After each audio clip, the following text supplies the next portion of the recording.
నీ చూపు సరిగ్గా లేకపోతే, నీ డ్రెస్ సరిగ్గా లేకపోతే, నీ నడక ప్రవర్తన మాట తీరి పద్ధతిగా లేకపోతే ఆడుకోవాల్సిన వాళ్ళందరూ ఆడుకుంటారు. నాతో ఒక అమ్మాయి చెప్పింది, అన్నయ్య నా కొరకు ప్రార్థన చేయి.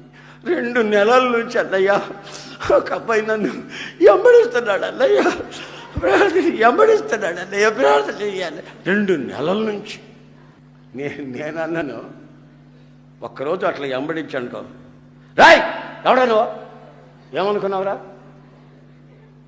ఎవరు అనుకున్నావు అని ఒక్క మాట అన్నావు అనుకో, ఇక వాడు వస్తాడండి. పరిగెత్తేటప్పుడు చెప్పులు తీసి పరిగెత్తడు, చెప్పులు ఉంటే లేట్ అవుతాయని చెప్పులు అటు తీసి పరిగెత్తడు. ఒక్క మాట అంటే అట్లా ఎందుకంటావు? ఆడొచ్చి నీ పేరు ఏమిటంటే, నా పేరా అన్నావనుకో, నీ పేరు, నీ పుట్టు పూర్వత్రాలు ఇవన్నీ కనుక్కొని అన్ని వ్యవహారాలు తెలుసుకొని నువ్వు ఎక్కడుంటే ఆడకు వచ్చి నిలబడి ఉంటాడు.